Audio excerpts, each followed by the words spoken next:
ये कहानी ऐसे दो दोस्तों की है जो ऑफिस के काम के लिए जाते तो हैं, लेकिन उन्हें ऐसी शक्ति का सामना करना पड़ता है जिसे वो आज तक भुला नहीं पाए। ये दो दोस्त अजय और सुजीत, जिनका स्कूल एक था, एक ही कॉलेज में थे और किस्मत से एक ही कंपनी में जॉब भी मिल गई। ऑफिस के काम से इन्हें अपने शहर से बाहर भेजा जाता है। अजय बहुत ही एक निडर और चुलबुला लड़का है और वहीं सुजीत डरपोक और जल्दी किसी की बातों में आ जाता है। दोनों ट्रेन में अपने सफ़र का मज़ा लेते हुए, ऑफिस के काम का डिस्कशन करते हुए ट्रेन का मज़ा लेते हैं। कुछ देर बाद एक बूढ़ा आदमी आकर इनसे भीख मांगता है। काफ़ी भयानक था उसका चेहरा और उसकी आवाज़ के साथ वो और भी भयानक लग रहा था। अजय ने उसे भगा दिया, लेकिन वहीं सुजीत ने उसे खाने को रोटी दी और वो बूढ़ा आदमी चुपचाप चला गया। लेकिन कुछ देर बाद चलती ट्रेन में सुजीत जितनी बार विंडो से बाहर देखता है, वो बूढ़ा आदमी उसे दूर खड़ा दिखाई देता है। अब सुजीत को डर लग रहा था कि ये कैसे हो सकता है। ट्रेन के साथ में कोई आदमी नहीं, ये मेरा भ्रम होगा। उसने विंडो बंद कर दी, लेकिन अजय बोला, खोल यार। मैं जितनी बार विंडो के बाहर देखता हूँ मुझे वो बूढ़ा आदमी दिखाई दे रहा है। कौन बूढ़ा आदमी? जिसे तूने खाने को दिया था? अबे कितना डरता है तू।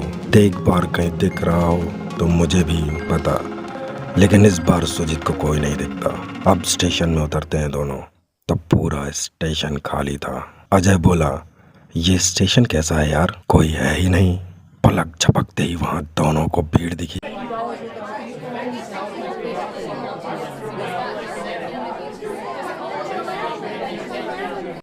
और अगले ही पल सब गायब। थोड़ी देर के लिए दोनों चौंक जाते हैं, एक दूसरे को देखते हैं और समझ जाते हैं कुछ गलत हुआ है। स्टेशन मास्टर दूर से न देख रहा था। इनके चेहरे के रंग उड़े हुए थे। ये देखकर वो समझ जाता है कुछ न कुछ गलत हुआ है। इतने में स्टेशन मास्टर पूछता है, क्या हुआ? कहाँ से आए हैं आप लोग इतनी रात में? यहाँ आसपास कोई होटल है क्या? होटल तो यहाँ पर नहीं है, आपको यहाँ धर्मशाला मिल जाएगी। ठीक है यहाँ, लेकिन ऑटो नहीं मिलेगा जाने के लिए, रात बहुत हो चुकी है, आपको पैदल ही जाना होगा। दोनों पैदल ही निकल जाते हैं। स्टेशन से बाहर निकलते हैं, अगल बगल देखते हैं, वाकई में कोई ऑटो वाला नहीं था। फिर सुजीत को फिर वही बूढ़ा आदमी स्टेशन से बाहर आता हुआ दिखाई देता है। इस बार वो अकेला नहीं था, उसके साथ थी पूरी की पूरी भीड़। अब सुजीत ने फिर अजय से कहा, यार भाई वो बूढ़ा आदमी मुझे फिर दिख रहा है। यार तेरा भ्रम होगा यार, पता नहीं क्या बूढ़ा आदमी कर रहा है। जब से दोनों रास्ते की तरफ चलते हैं, सुजीत के दिमाग में अभी भी वही बूढ़ा आदमी घूम रहा था। सुजीत अजय के साथ चलने लगता है। सुजीत को अपने पास किसी के चलने की आवाज आती है। ऐसा लगा जैसे इस बार बहुत सारे लोग उसके पीछे चल रहे हैं।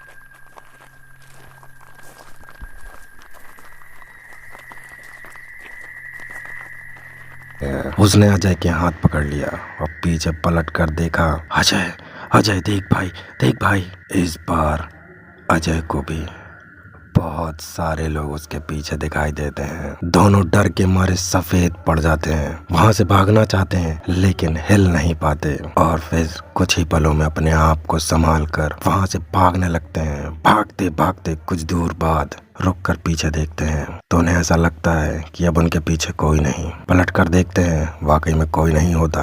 उन्हें कुछ दूर पर रोशनी दिखाई देती है, लेकिन ऐसा लगा जैसे बीच जंगल में किसी के चीखने की आवाज आई।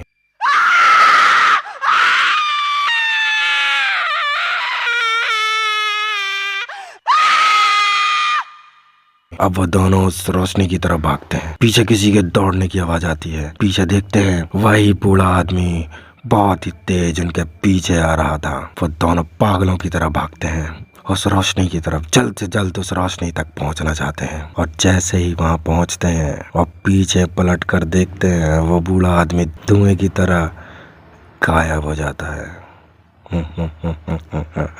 वो रोशनी एक चाय की टपरी से आ रही थी।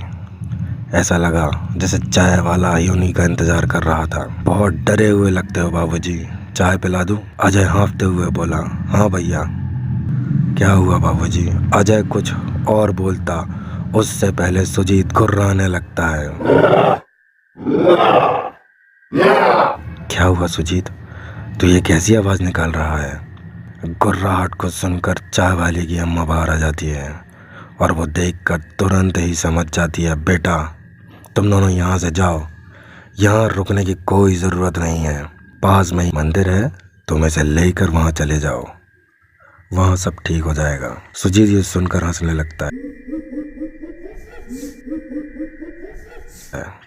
यह हंसी बड़ी ही भयानक थी। यह हंसी अजय को फिर सुन्न कर देती है। सुजीत अजय की तरफ झपटता है।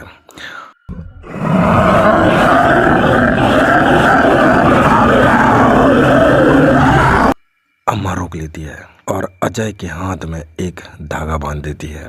बेटा मैं तेरे साथ नहीं जा सकती, लेकिन तू इसे लेकर मंदिर चला जा, ज़्यादा देर मत कर, जल्दी कर। अम्मा मैं इसे लेकर अकेले नहीं जा पाऊंगा, आप भी चलो।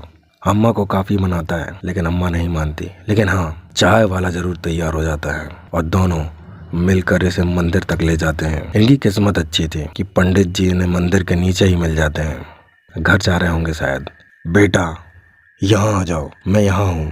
अब जैसे ही पंडित जी इसे देखते हैं, पंडित जी सारा माजरा समझ जाते हैं। जब पंडित जी इसे ऊपर लेकर जाते हैं, काफ़ी जद्दोजहद के बाद इसको ठीक तो कर देते हैं, लेकिन ये बेहोश हो जाता है। पंडित जी ने पूछा, बेटा इतनी रात में आप लोग कहाँ से आ रहे थे और इसे अकेले कैसे लेकर आ गए? ये तो अच्छा हुआ कि इसने तुम्हें कुछ किया नहीं। पंडित जी मैं अकेला थोड़ी था, यहाँ पास में जो चाय की टपरी है ना, वो भैया मेरे साथ थे। बेटा आप इसे अकेले ही लेकर आए थे, कोई नहीं था आपके साथ। और रही बात चाय की टपरी या चाय वाले की, यहाँ दूर दूर तक कोई चाय की टपरी नहीं है। बेटा आप इसे अकेले ही लेकर आए थे, कोई नहीं था आपके साथ। और रही बात चाय की टपरी या चाय वाले की, यहाँ दूर दूर तक कोई चाय की टपरी नहीं है। बेटा नहीं पंडित जी, वो तो साथ ही थे, आपको वो मैं टपरी दिखा सकता हूँ, चलो आप।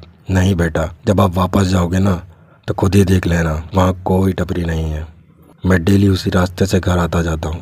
अब सुजीत ये सोच में था, वो कौन थे? वो बूढ़ी औरत, वो चाय की टपरी, वो चाय वाला, ये सोच ही रहा था। उतने में सुजीत बोला, चलें। अब जब वो लौट रहे थे उसी रास्ते से, वहाँ सच में कोई टपरी नहीं थी। अजय आज भी ये नहीं समझ पाया कि चाय की टपरी और वो लोग कौन थे, कहाँ से आए थे और कहाँ चले गए। और सुजीत को आज भी याद नहीं वो दौड़ते दौड़ते सीधा मंदिर में कैसे उठा।